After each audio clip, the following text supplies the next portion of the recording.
심으로 기도했었네. 오늘 주께서 나의 기도 응답해 성령 나타내셨네. 나의 맘에 나타나 성령 나를 해방해.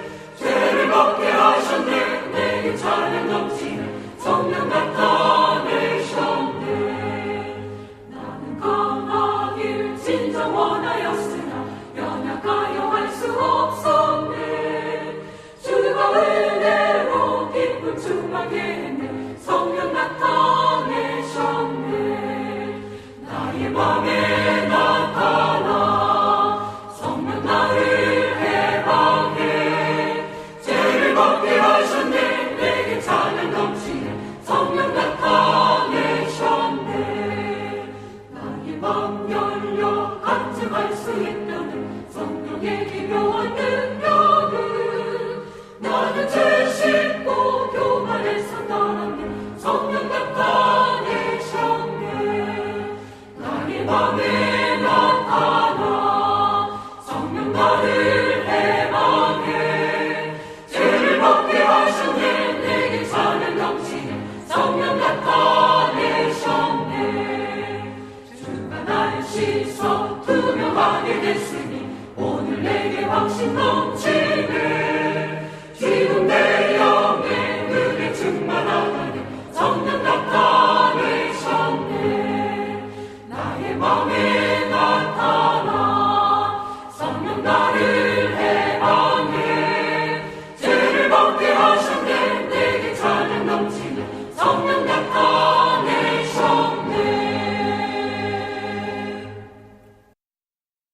한국복음서원은 미국 복음주의 출판사 협의회인 ECPA의 정회원이자 투표권 행사 멤버인 LSM에서 출간한 영적 서적들을 번역, 출판하고 있습니다.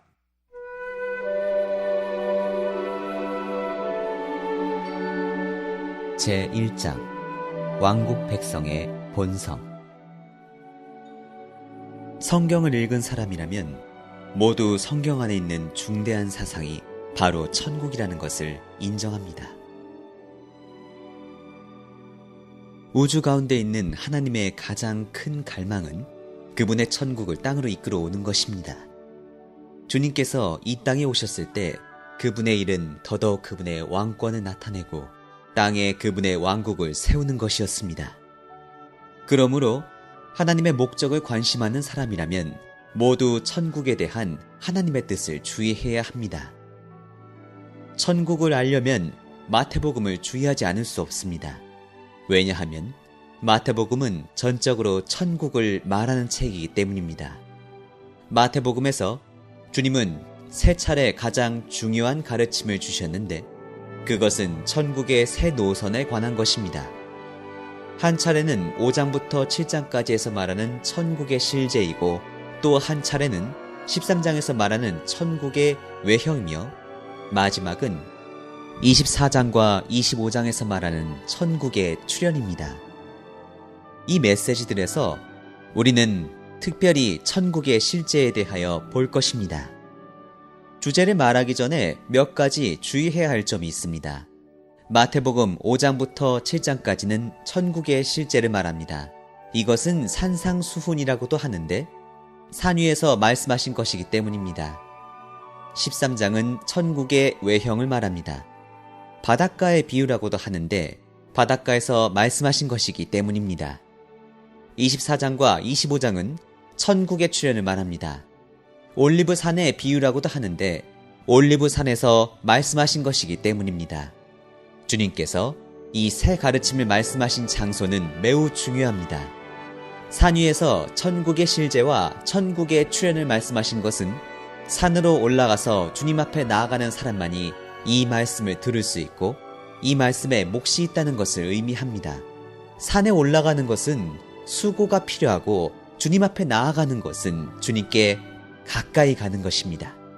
이것은 오늘날 대가를 지불하고 주님과 교통하는 사람만이 천국의 실제를 알 수 있고 장래의 천국의 출현 안으로 들어갈 수 있다는 것을 가리킵니다. 천국의 외형은 바닷가에서 말씀하셨는데 바닷가는 사탄이 점유하고 부패시킨 세상을 가리킵니다.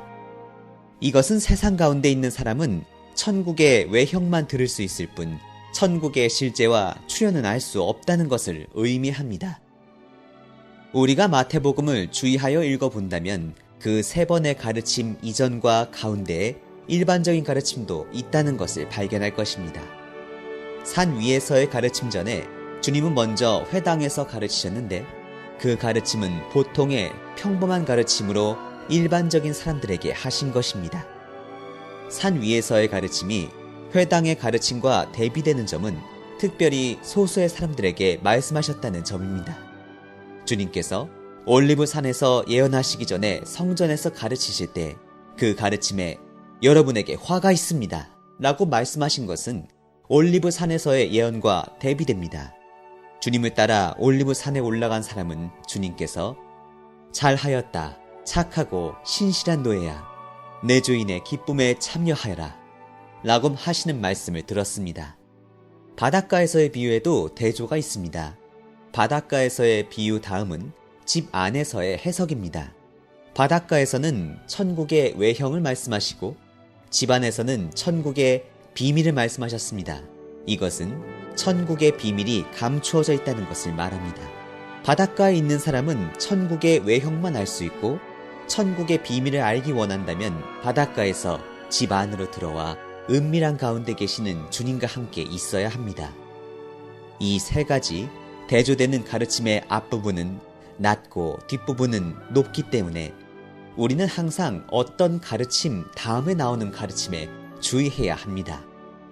이 세 가르침의 순서 또한 중요합니다. 먼저 천국의 실제를 말하고 다음에 천국의 외형을 말하며 그런 다음 천국의 출현을 말합니다.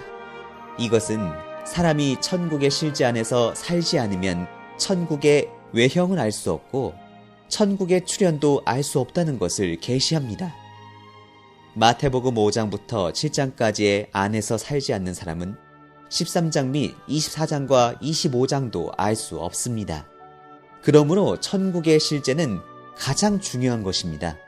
우리는 먼저 이 실제 안에서 살아야 하며 그런 후에야 바닷가에서의 비유와 올리브 산의 예언을 알 수 있습니다. 먼저 마태복음 5장부터 7장까지를 보겠습니다.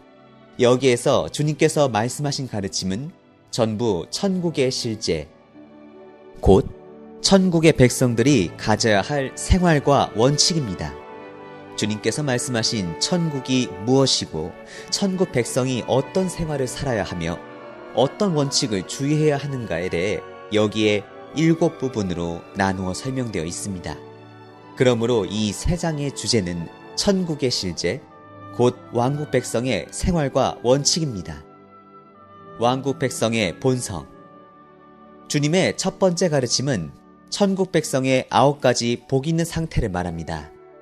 많은 그리스도인들이 이 부분이 8가지 복을 말한다고 하지만 사실 여기에는 9가지 복이 있습니다.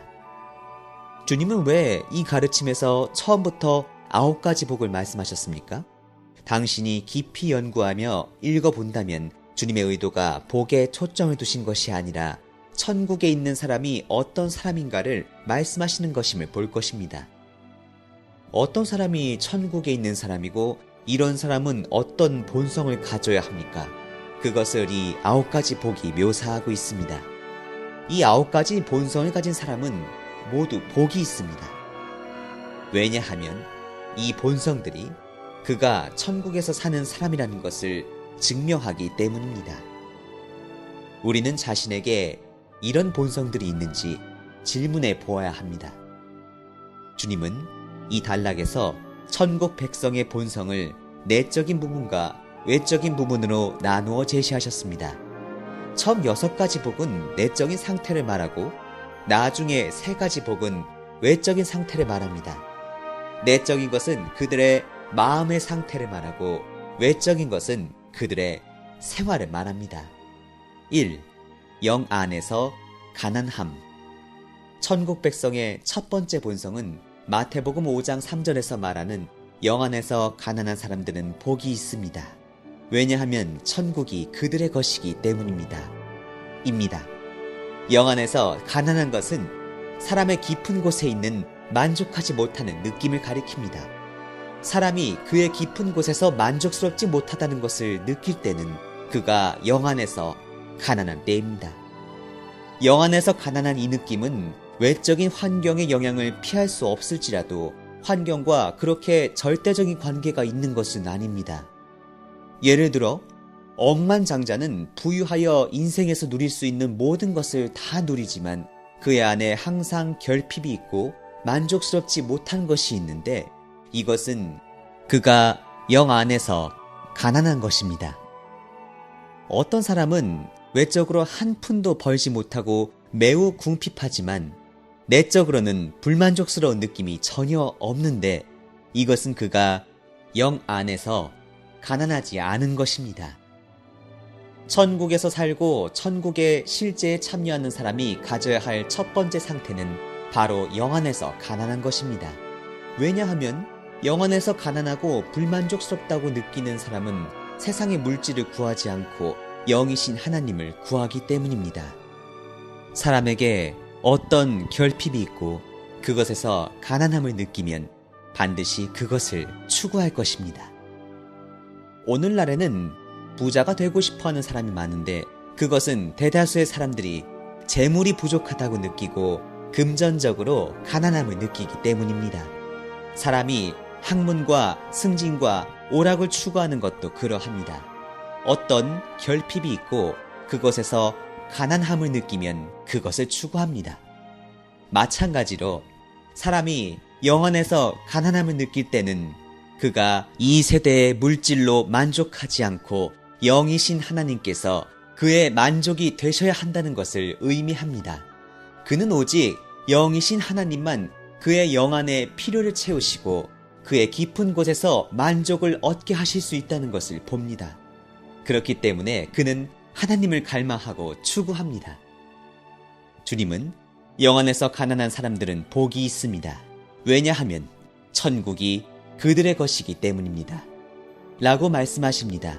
이렇게 영 안에서 가난하여 하나님을 찾는 사람은 모두가 복이 있고 천국이 그들의 것입니다. 모든 물질적인 누림과 물질적인 세상은 사람을 정욕에 빠지고 제멋대로 하게 만들어 하나님의 제한을 받지 않게 합니다.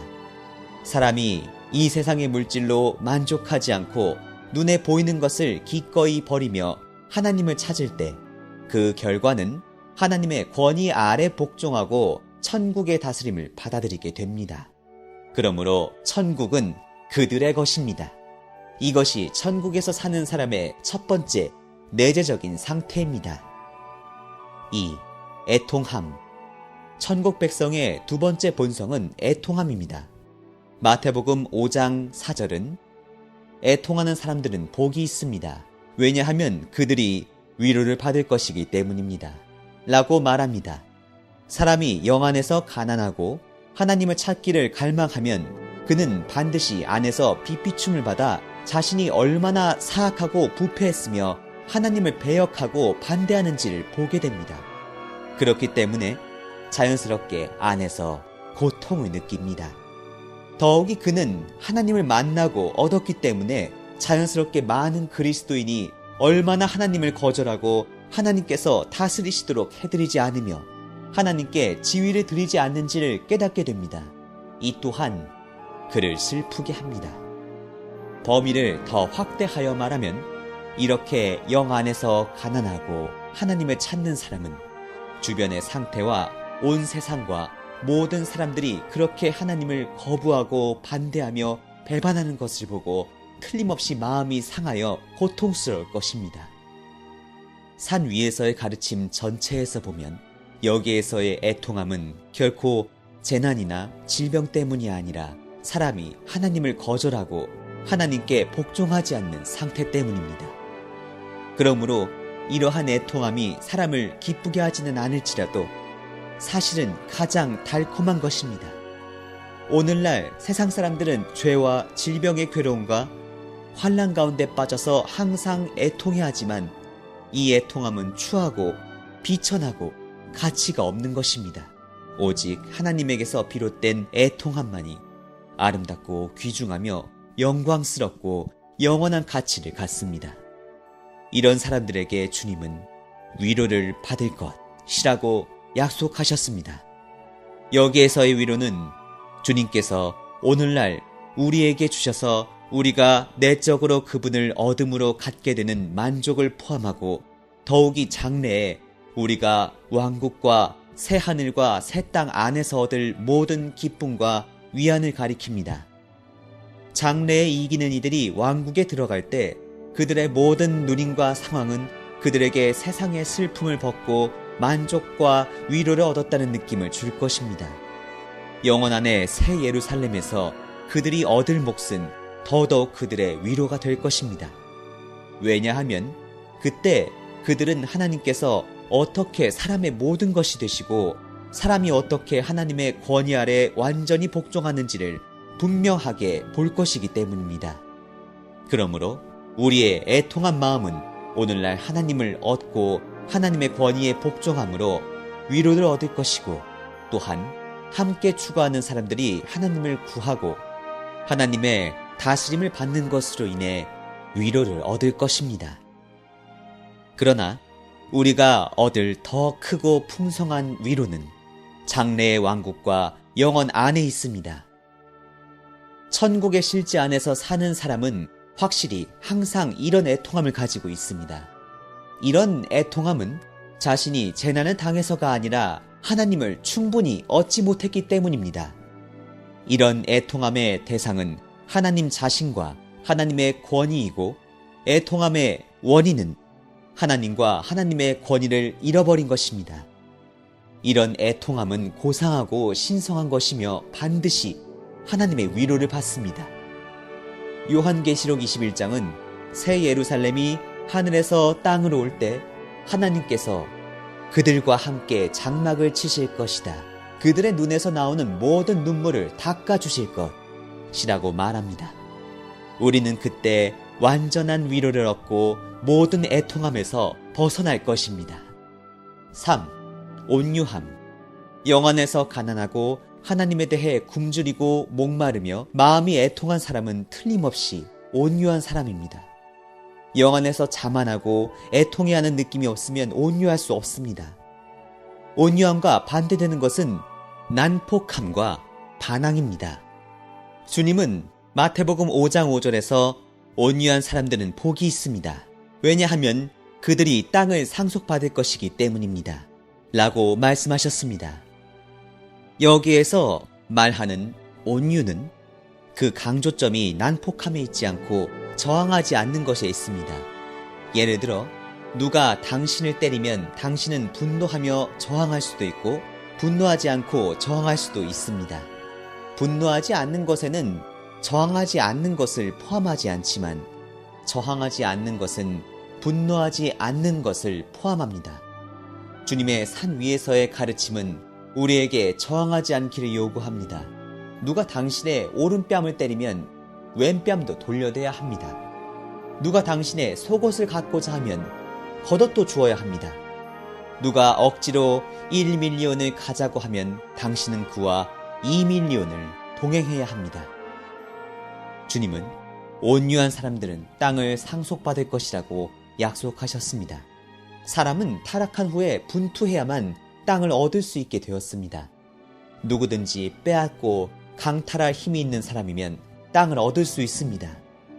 하늘의 통치 아래에서 살며 분투하지 않고 저항하지 않는 사람은 오늘날 땅을 얻을 수 없을 뿐만 아니라 그가 가진 모든 것조차 빼앗길 것입니다.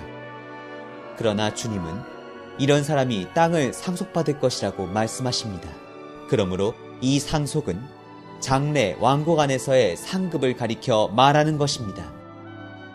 히브리서 2장은 하나님의 정하신 가운데 장차 올 세상은 천사들이 다스리지 않고 사람이 상속받을 것임을 보여줍니다.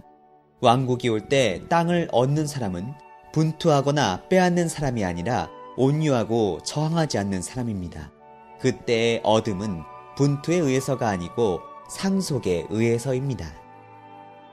마태복음 5장 5절에서 말하는 땅은 오늘날의 세상과 그 안에 있는 모든 물질적인 누림을 가리킵니다.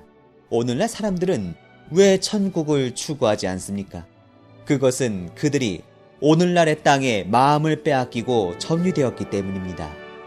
사람이 영화 안에서 하나님을 향하여 가난하고 하나님을 얻는 것과 하나님의 권위에 복종하는 것이 부족하여 마음속으로 애통해야 한다면 자연스럽게 오늘날의 땅을 배설물로 여길 것입니다. 그렇기 때문에 그는 세상과 다투지 않으며 사람들 앞에서 다투지 않고 저항하지 않는 사람이 될 수 있습니다. 그가 다투지 않는 것은 전적으로 그가 오늘날의 세상을 원하지 않기 때문입니다. 따라서 여기에서의 주님의 약속은 장차 올 세상을 상속받으려면 오늘날의 세상을 버려야 한다는 것을 보여줍니다. 바꾸어 말해서 왕국을 얻으려면 세상을 버려야 합니다.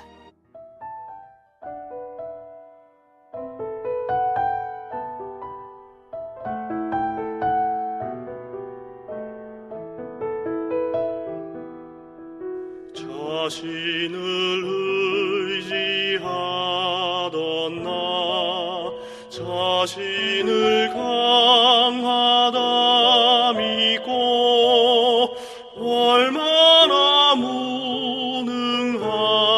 무능한지를 난 몰랐네. 세상 가운데 살 때에 자신의 부족 모르고 내가 늘 전진하는 줄 착각했네. 나 어둠 안에 거할 때 나 깊이 없음 모르고 겸손할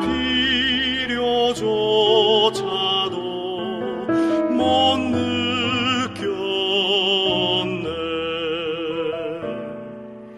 주님의 면전에 나와 주님의 비춤 받으니 전에 못 보던 모든 것 다 드러나.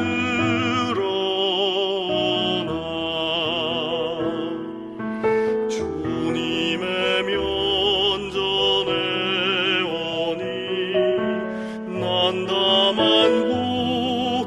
부끄러울 뿐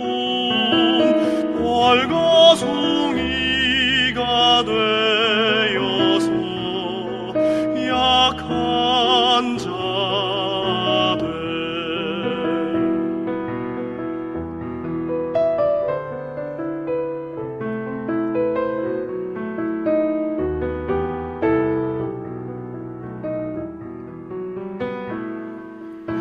교만할 것 전혀 없네. 의지할 것도 없다네. 부끄러움과 통회함 뿐이라네. 다행히 주의 보혈로 정죄에서 해방됐네. 주 나를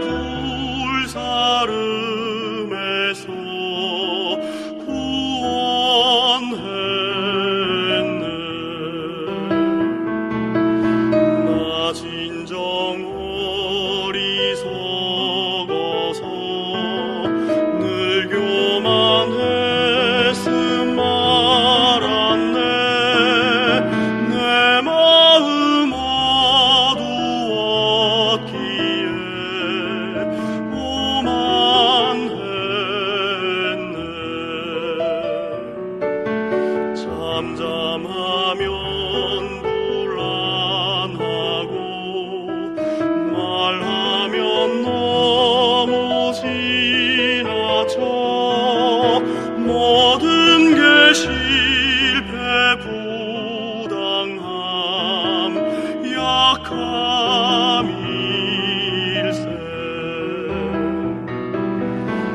구하려 하나 못 믿고 의뢰할 줄도 모르네 주여 날 불쌍히 여겨 이끄소서.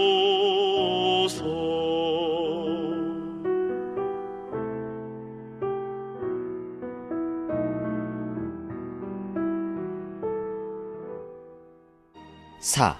의에 굶주리고 목마름. 앞에서 말한 영 안에서의 가난함과 애통함과 온유함은 천국 안에 있는 사람의 세 가지 보편적인 마음의 상태인데, 일반적으로 말해서 이 세 종류의 마음은 한 조입니다. 네 번째 종류부터는 특별히 가리는 것이 있는데, 그것은 자신을 대할 때 그리고 다른 사람 및 하나님을 대할 때의 천국 백성의 상태를 각각 가리킵니다. 이 특별하게 가리키는 세 가지 마음의 상태 중에 첫 번째는 의에 굶주리고 목마름입니다. 마태복음 5장 6절은 의에 굶주리고 목마른 사람들은 복이 있습니다. 왜냐하면 그들이 만족할 것이기 때문입니다. 라고 말합니다. 이것은 천국의 실제 안에서 사는 사람이 어떻게 자신을 대하며 처리하는지를 말합니다. 자신을 처리하는 면은 절대적이고 엄격하게 의롭고 굶주리고 목마를 정도로 의를 갈망하며 다른 사람들에게 불이하거나 손실을 주는 일을 하기를 원하지 않는 것입니다. 오늘날 세상에서 살고 있는 모든 이들 중에 이렇게 하늘의 통치를 추구하는 이들이 아니면 대부분이 날마다 불이하고 다른 사람에게 손실을 입히는 이들입니다.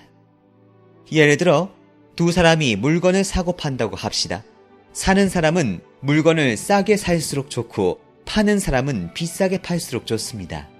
두 사람 모두 서로에게서 이득을 얻고 싶어 하기 때문에 거짓말을 하고 속이며 갖은 수완을 부리는데, 이것이 바로 이익만을 구하고 의를 구하지 않는 것입니다. 모두가 이익에 굶주리고 목이 말라 의는 완전히 내버립니다. 안타깝게 많은 그리스도인들도 이러한 상태에 있습니다. 고린도 교회에서 형제가 형제를 고소한 것은 모두가 이익만을 관심하고 의를 관심하지 않았기 때문입니다. 두 형제가 이웃에 살거나 같은 직장에서 일할 때에도 어떻게 자신이 더 많은 이익을 얻을 수 있을까를 생각합니다. 이 모든 것은 마음 아프게 하는 상황입니다. 그러나 하늘의 다스림 아래 있는 사람은 그렇지 않습니다. 그는 자신이 손해를 입을지언정 다른 사람에게 손해를 입히는 것은 원하지 않습니다. 의에 굶주리고 목마른 그의 마음은 정말로 굶주리고 목마른 것처럼 절실합니다. 다른 사람은 어느 정도 이익을 얻으면 만족하지만 그는 불의하다고 느낄 때마다 안에서 굶주리고 목이 마릅니다. 이 굶주리고 목마른 느낌은 그가 의를 사모하고 추구할 수밖에 없도록 만드는데, 이것은 영 안에서의 가난한 느낌이 그가 하나님을 추구하도록 강하게 이끄는 것과 같습니다.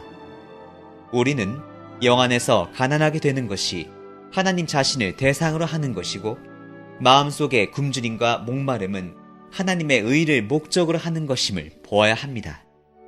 우리는 하나님을 추구함으로 영 안에서 가난하게 되고 의를 사모함으로 마음속에 굶주림과 목마름이 있습니다.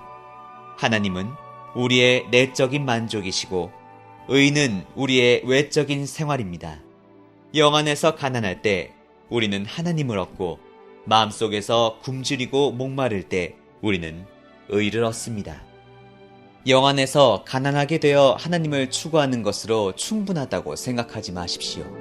만일 당신이 참되게 영 안에서 가난하게 되어 하나님을 추구한다면 반드시 마음속에서 의에 굶주리고 목말라 의를 추구하는 단계에 도달할 것입니다. 비록 하나님께서 사람의 만족이시지만 당신이 하나님만 추구하고 의를 추구하지 않는다면 당신은 자신 안에서 여전히 만족을 얻지 못할 것입니다. 당신은 반드시 안으로는 하나님이 있어야 하고 밖으로는 의가 있어야 합니다. 그제야 참되게 만족을 얻을 것입니다. 그래서 주님은 의에 굶주리고 목마른 사람들은 복이 있습니다.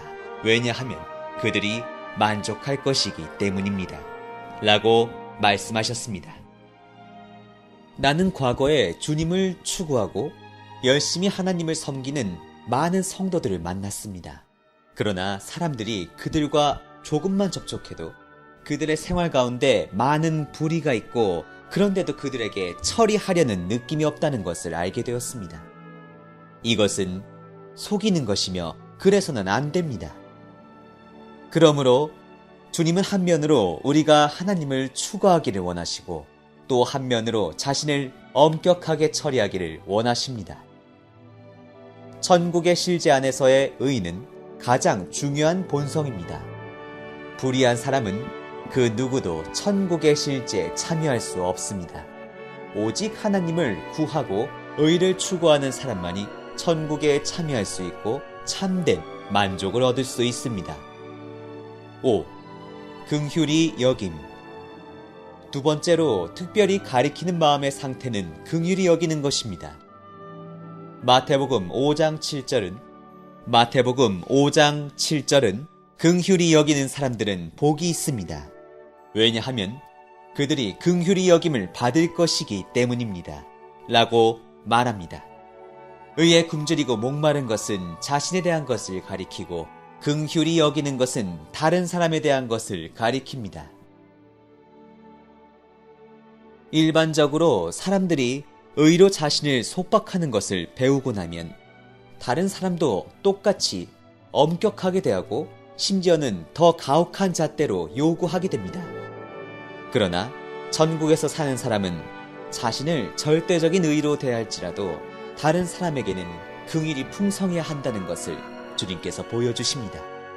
긍휼은 은혜가 미치지 못하는 더 비천한 상태에 있는 사람에게까지 도달합니다. 많은 때 사람의 상태는 은혜를 받기에 적합하지 않을 만큼 비천한데 그런 비천한 상태에서도 미칠 수 있는 긍휼이 필요합니다. 예를 들어 당신이 친구에게 대가를 바라지 않고 돈을 주었다면 이것은 은혜입니다. 그러나 당신이 이 돈을 거지에게 주었다면 이것은 은혜일 뿐만 아니라 긍휼이기도 합니다. 왜냐하면 그는 당신이 그에게 베푼 은혜를 받을 자격이 전혀 없기 때문입니다.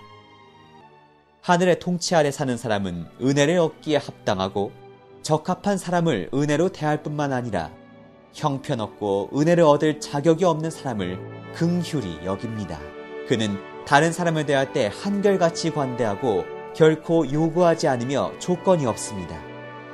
의는 절대적인 요구가 있고 완전히 엄격하여 긍휼과 정반대입니다.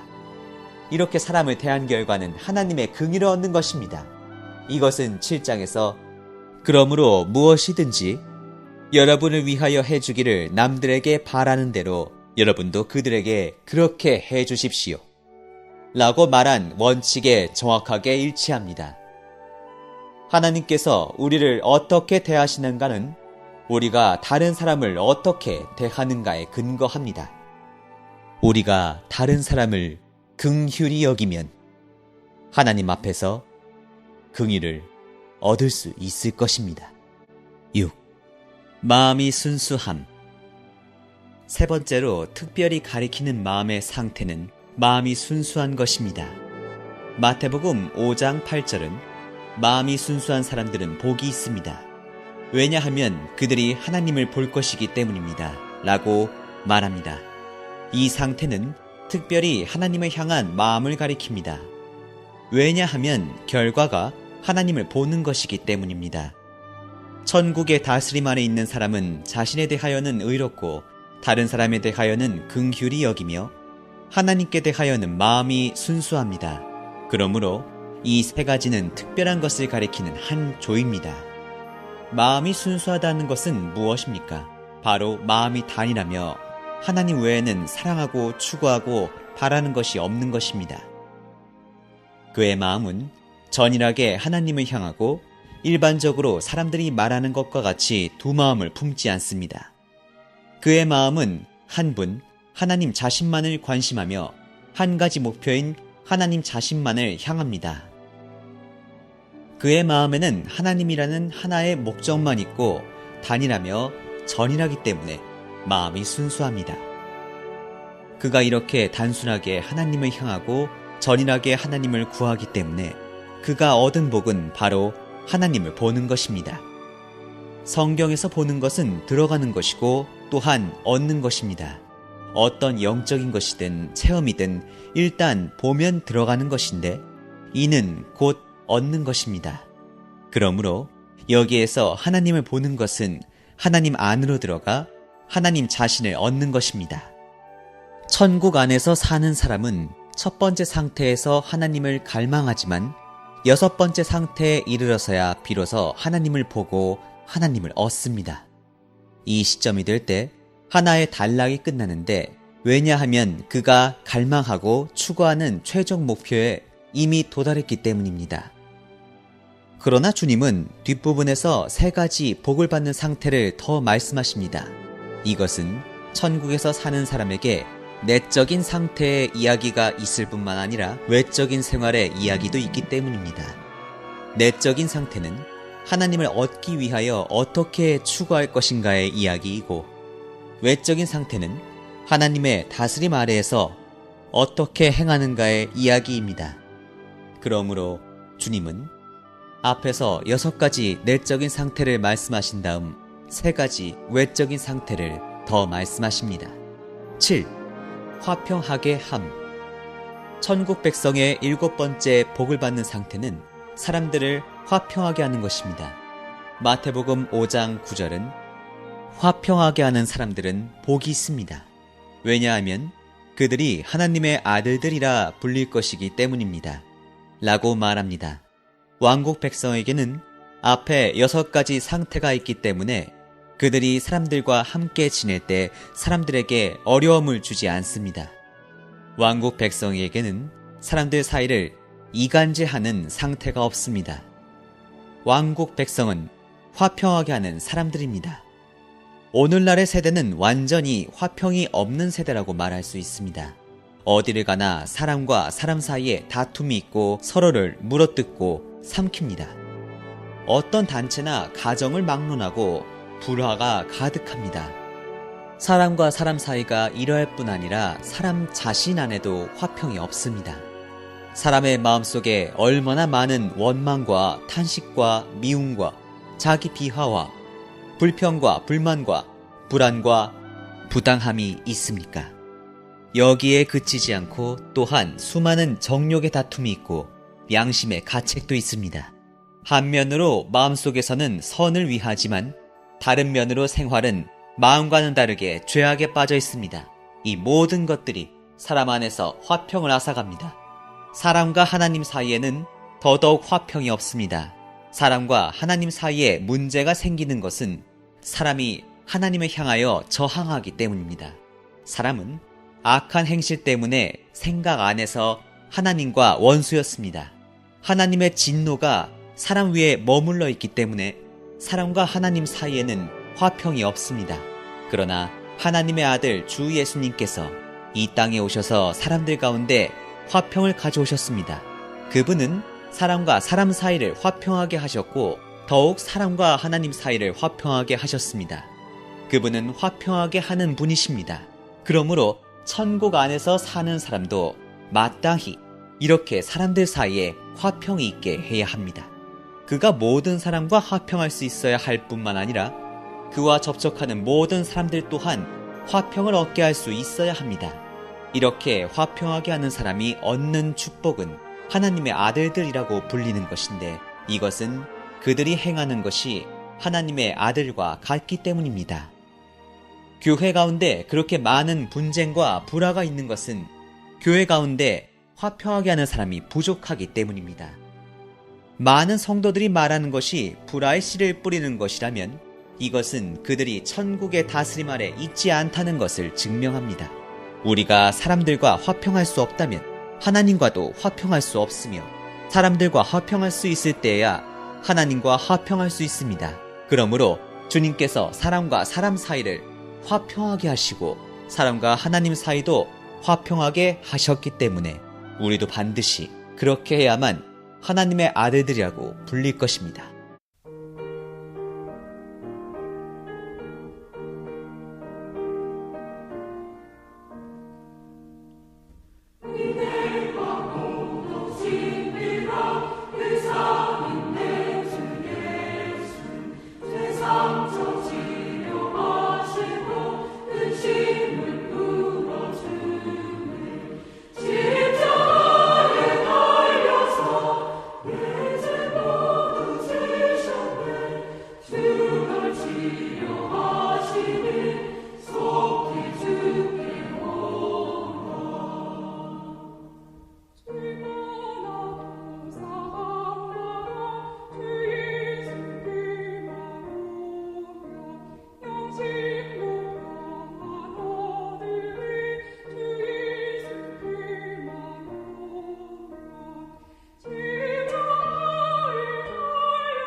의를 위하여 박해를 받음.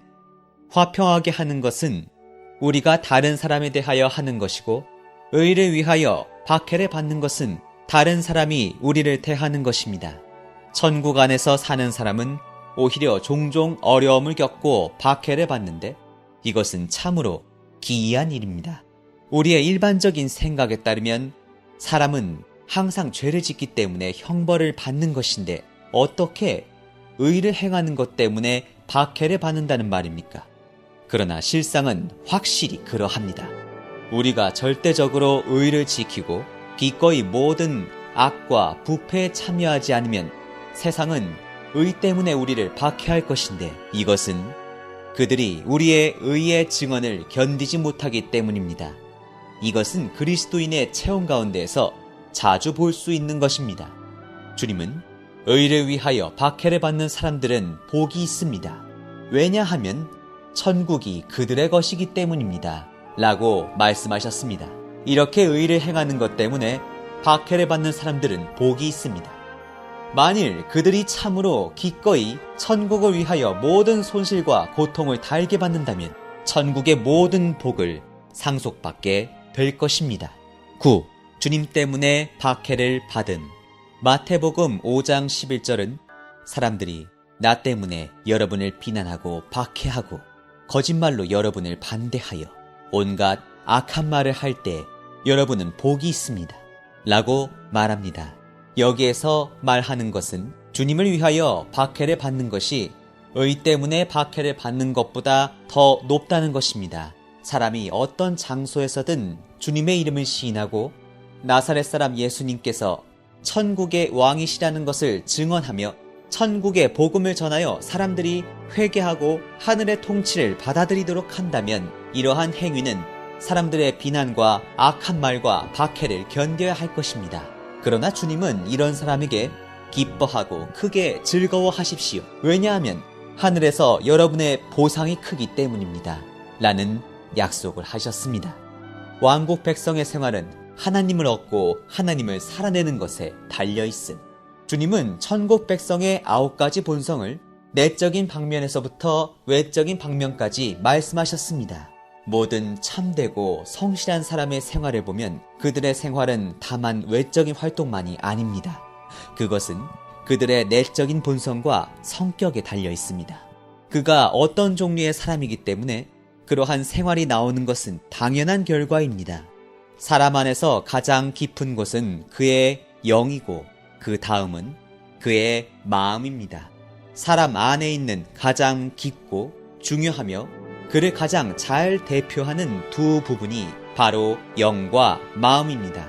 그러므로 주님은 산 위에서의 가르침에서 가장 먼저 영의 문제를 말씀하시고 6번째 마음의 상태에 이를 때 마음의 문제를 분명하게 말씀하셨습니다. 따라서 천국에서 사는 사람이 가장 먼저 해결해야 할 것이 바로 영과 마음의 문제라는 것을 볼 수 있습니다. 영은 능력의 문제임을 알아야 합니다. 사람 안에 있는 가장 고상한 능력이 그의 영 안에 있는데 영은 사람이 하나님을 접촉하는 기관이기 때문입니다. 이것이 가장 고상한 능력입니다. 사람은 눈으로 볼 수 있고 귀로 들을 수 있으며 코로 냄새를 맡을 수 있고 입으로 먹고 마실 수 있으며 손으로는 만질 수 있습니다. 이 감각기관들은 모두 사람의 능력이지만 그 능력들은 낮습니다. 영의 능력만이 높습니다. 왜냐하면 영을 통해 우리는 하나님을 접촉하고 만지며 하나님을 얻을 수 있기 때문입니다. 마음의 강조점은 감정의 문제에 있습니다. 사람의 마음이 감정을 느끼는 기관이기 때문입니다. 사람의 모든 참된 기호와 취향은 그의 마음에 달려 있습니다. 비록 영이 하나님을 만지고 하나님을 얻게 하지만 마음이 하나님을 사랑하지 않고 하나님을 향하지 않는다면 영이 하나님을 접촉할 수 없습니다. 반대로 말하면 사람의 마음이 하나님을 사랑하고 하나님을 향한다고 할지라도 영이 가난하지 않고 기능을 발휘하지 않으면 사람은 하나님을 접촉하고 얻을 수 없습니다. 그러므로 영과 마음, 이 두 부분은 천국의 실제 안에서 사는 사람과 매우 큰 관계가 있습니다. 우리가 하나님을 접촉할 수 있는 기관은 우리의 영이지만 우리의 영이 하나님을 접촉하게 할 수 있는 것은 우리의 마음입니다. 영과 마음, 이 둘 중 하나도 부족해서는 안 됩니다. 따라서 주님은 천국 백성의 내적인 상태를 말씀하실 때 먼저 영을 말씀하시고 다음으로 마음을 말씀하셨습니다. 천국 백성의 내적인 상태에 관하여 총 6개의 항목이 있는데 첫 번째는 영 안에서 가난한 것이고 6번째는 마음이 순수한 것 또는 깨끗한 마음입니다. 주님은 여기에서 우리에게 영과 마음이 모두 정상적인 사람이어야만 하나님과 정상적인 관계를 맺을 수 있다는 것을 보여주십니다. 영 안에서 가난하기 때문에 사람은 하나님을 갈망하고 마음이 순수하기 때문에 사람은 하나님을 볼 수 있습니다. 보는 것은 얻는 것입니다. 그러므로 6번째 항목에 올 때 이 사람은 자신 안에 하나님을 얻게 됩니다. 그가 하나님을 얻었기 때문에 그에게서 천국 백성의 생활이 나타날 수 있는데 이것은 고상하고 탁월하며 모든 사람보다 뛰어난 생활입니다. 이때가 되면 그는 내적으로 하나님 자신을 얻고 하나님 자신으로 충만하게 되며 외적으로 하나님의 아들과 같은 생활을 갖게 됩니다. 천국의 실제가 있는 생활은 결코 사람이 자신의 노력으로 말미암아 살아내는 것이 아닙니다. 이 생활은 사람이 먼저 영 안에서 가난하고 마음이 순수함으로 하나님을 얻고 하나님으로 충만되어야 하며 그럴 때 하나님을 살아내는 생활을 할 수 있습니다. 따라서 뒤에 세 항목의 생활 안에서 첫 번째는 이런 생활을 살아내는 사람이 하나님의 아들이라고 말합니다. 누가 하나님의 아들이라고 불릴 수 있습니까?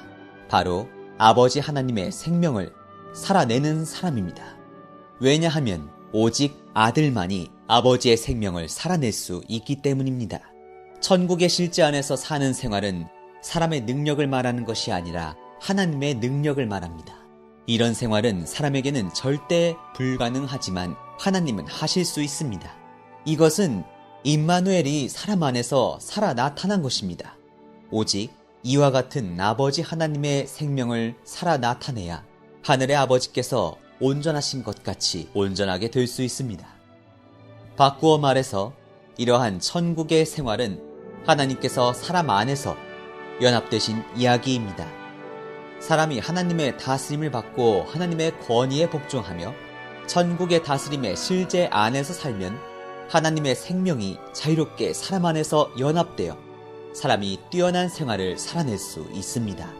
이것이 천국 백성의 생활입니다. 우리는 여기에서 일반적인 그리스도인들이 말하는 8가지 복, 이 주님의 이 말씀이 지적하는 영적인 실제를 만지지 못하는 것을 봅니다. 주님의 산 위에서의 이 가르침은 주로 영에서부터 마음까지를 말하고 있으며 사람의 영이 하나님을 향하여 가난하고 갈급해야 하고 마음이 하나님을 향하여 순수하고 추구하는 마음이어야 한다는 것을 우리에게 보여줍니다. 영과 마음은 이렇게 하나님을 대상으로 하고 그 결과 사람은 내적으로 하나님을 얻고 하나님께서 그에게서 탁월한 생활을 살아 나타내실 수 있도록 허락해 드립니다.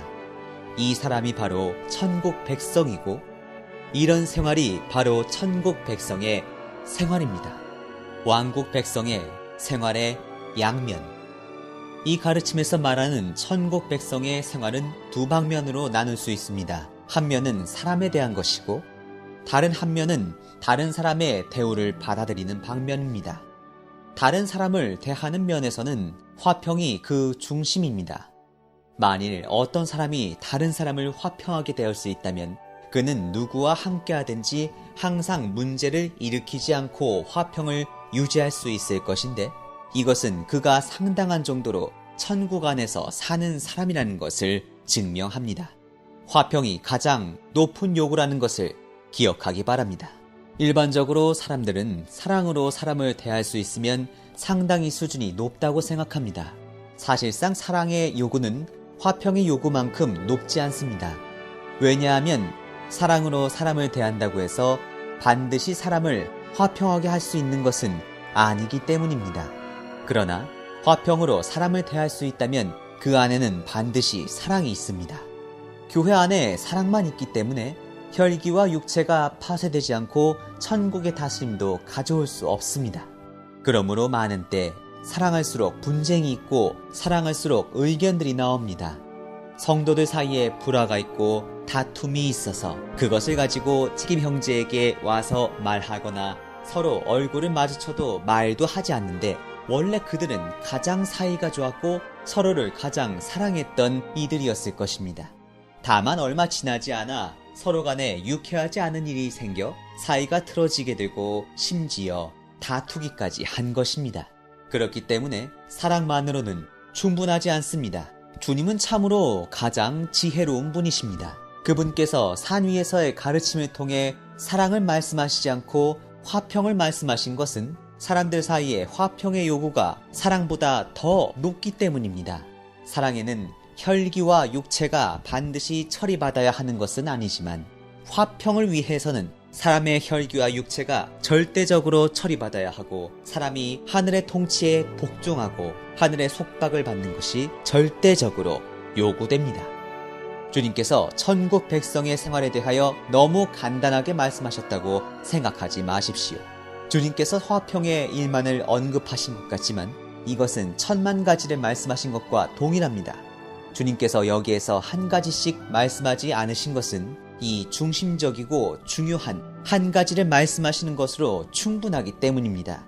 이것을 할 수 있으면 다른 것도 할 수 있습니다.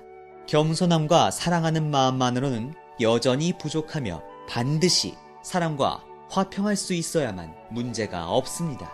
화평하게 할 수 있는 사람은 하나님의 아들이라고 불릴 것입니다. 왜냐하면 하나님의 아들 주 예수님께서 이 땅에서 하신 일의 중심이 화평이기 때문입니다. 그분께서 십자가에서 죽으신 것도 화평을 이루신 것입니다. 그러므로 천국 백성의 생활은 사람을 대할 때 화평이 있어야 합니다. 이것을 위해서는 우리의 자아와 육체와 혈기가 처리되고 우리의 온 존재가 하늘의 다스림과 구속을 받는 것이 필요합니다. 다른 사람이 우리를 대하는 면에서의 중심은 박해와 비방입니다. 사람들이 우리를 더 이상 악할 수 없을 만큼 가장 악하게 대한다고 해도 박해와 비방에 불과합니다. 우리가 사람의 박해를 받아들이고 사람의 비방을 견딜 수 있다면 어떤 사람의 대우인들 견디지 못하겠습니까? 게다가 사람의 박해는 우리에게 잘못이 있어서가 아니라 우리가 의를 추구하기 때문에 있는 것입니다. 사람의 비방은 우리가 악한 일을 해서가 아니라 우리가 복음을 전하고 주님의 이름을 증거했기 때문에 있는 것입니다. 이 모든 박해와 비방을 우리는 견딜 수 있습니다. 이것은 사람들이 우리를 어떻게 대하든지 좋게 대하든지 나쁘게 대하든지 이해를 하든지 오해를 하든지 우리가 견디지 못할 것은 아무것도 없다는 것을 의미합니다. 우리는 이미 사람의 어떠한 대우든지 받아들일 준비가 되어 있습니다. 이러한 단계에 이르면 이 천국 백성은 생활 방면에서 나무랄 데가 없을 뿐만 아니라 흠잡을 것도 거의 없습니다. 그는 사람을 대할 때 화평이 으뜸과 중심이며 그가 의를 추구하고 주님의 이름을 증거하는 것 때문에 받는 사람들의 대우는 사람의 박해와 비방입니다. 여기에는 자신을 위하여 남겨둔 여지가 전혀 없고 육체와 혈기가 존재할 수 없으며 그의 온 존재는 하늘의 통치 아래에 있고 그는 천국의 실제 안에서 삽니다. 왕국 백성의 본성은 하나님으로 충만해져서 하늘의 다스림에 복종하는 것임. 그러므로 우리는 천국의 실제 안에서 사는 생활이 결코 인간적인 수행에서 나온 것이 아닌 하나님께서 안에서부터 살아 나타나신 것임을 보아야 합니다. 영은 전적으로 하나님을 위하기 때문에 영 안에서 가난하면 하나님을 추구합니다. 다른 면에서는 마음 또한 순수하게 하나님을 구하기 때문에 하나님을 보고 하나님을 얻으며 하나님으로 충만하게 됩니다. 결국 천국 백성들이 살아 나타내는 것은 그의 영이 갈망하고 그의 마음이 추구하는 하나님입니다. 이럴 때 하나님은 그의 내용이 되시며 또한 그의 외형이 되십니다.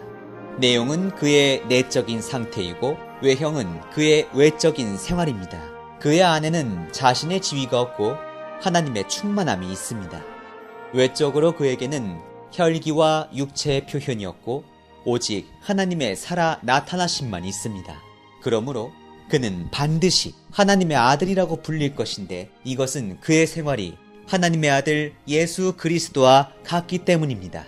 또한 이런 생활은 전적으로 사람이 하나님의 다스림 아래 있는 것을 근거로 합니다. 왜냐하면 첫 번째 상태를 말씀하시면서 천국이 그들의 것이기 때문입니다. 라고 하셨고 생활의 면을 말씀하시면서도 천국이 그들의 것이기 때문입니다. 라고 하셨기 때문입니다. 천국 백성들이 의 때문에 박해를 견딜 수 있는 것은 천국이 그들의 것이기 때문입니다. 이 말은 그들이 하늘의 통치 아래에 있다는 것을 의미합니다. 사람들이 그들을 박해할 때 그들에게 혈기와 육체가 없어서 저항하지 않는 것이 아니라 하늘의 통치가 그들을 다스림으로 그들을 저항할 수 없게 하기 때문입니다. 그들은 박해를 받을 때 마음속으로 불평하거나 복종하지 않으면 그들 안에서 책망을 받으며 이런 마음이 하나님의 권위를 거스르고 하나님께서 정하신 것을 거역한다는 느낌을 가질 정도로 하늘의 다스림을 받습니다. 이러한 까닭으로 그들은 온유하게 박해를 받아들이고 저항하지 않는 사람이 될 수 있는 것입니다. 우리는 이 두 가지를 주의해야 합니다. 한 가지는 하나님으로 충만하게 되어 하나님을 살아내는 것이고, 다른 한 가지는 하늘의 다스림을 받아들이고 하늘의 권위에 순종하는 것입니다. 이것이 바로 천국의 실제 안에서 사는 사람이 가지고 있는 상태이자 천국 백성이 가져야 할 본성입니다. 하나님으로 충만하게 되는 것은 하늘의 다스림에 순종하기 위한 것이고, 하늘의 통치에 순종하는 것은 하나님을 살아 나타내기 위한 것입니다. 이 두 가지는 동시에 필요하며 한 가지도 빠져서는 안 됩니다. 오직 이런 사람만이 영에 속한 사람이고 하나님께서 이 시대에 얻기 원하시는 사람입니다. 주님은 이렇게 하나님으로 충만해지고 하늘의 다스림을 받는 모든 사람에게 복이 있다고 말씀하십니다. 주님은 이 가르침에서 9번이나 복이 있습니다 라고 말씀하셨습니다. 여기에서 복이 있다는 헬라어로 기쁘다 라는 의미를 함축하고 있습니다. 따라서 복되고 기쁩니다 로도 번역될 수 있습니다. 세상 사람들은 복과 기쁨을 구하고 복되고 기쁜 사람이 되기를 바라지만 땅에 있는 것들은 참된 복과 기쁨이라고 할 수 없습니다. 주님께서 보시기에 복되고 기쁜 사람은 하나님으로 충만하게 되고 하늘이 다스리도록 허락해드리며 하나님을 살아 나타내는 사람입니다. 이러한 사람이 참되게 복과 기쁨을 가질 수 있습니다. 어떤 사람들은 천국의 메시지를 듣고 두려워하며 누가 이렇게 할 수 있습니까? 이런 상태로 사는 것은 너무 고통스럽지 않습니까? 라고 말합니다. 그러나 주님은 이런 사람이 복이 있습니다 라고 하셨고, 이런 사람이 기쁜 사람이라고 말씀하셨습니다. 사람의 생각이 옳습니까? 주님의 말씀이 옳습니까? 우리가 관념을 전환하고 천국의 실제 안에서 살기 위해 우리 스스로 아무것도 할 필요가 없다는 것을 보기를 간절히 바랍니다. 주님께서 신약의 첫 부분에서 산 위에서의 가르침을 주시며 우리에게 천국의 실제를 계시하신 의도는 우리가 자신을 의지하여 그 일을 하게 하시려는 것이 아닙니다. 그분은 전적으로 우리가 그분께서 임마누엘이신 예수님으로 오셔서 우리를 어떠한 영광스러운 단계까지 구원하실 것인가를 보여주기를 원하셨습니다. 천국의 실제는 바로 주님께서 우리를 구원하셔서 도달하게 하시려는 목표입니다. 그분께서 오셔서 우리에게 생명을 주시고 다스리시는 것은 우리를 이 수준까지 구원하시려는 것입니다.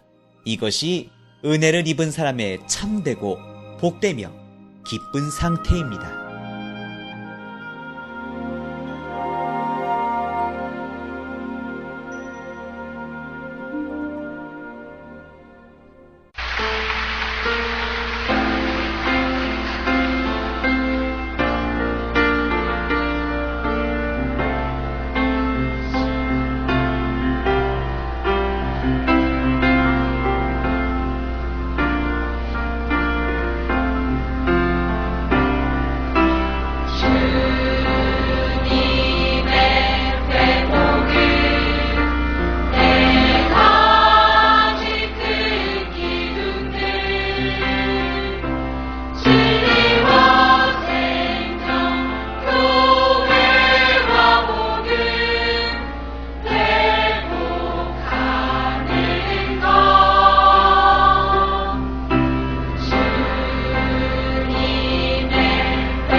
본 메시지가 수록된 도서에 관심 있으신 분들은 인터넷 검색창에 한국복음서원 쇼핑몰 또는 1600-3191로 전화 주시면 감사하겠습니다.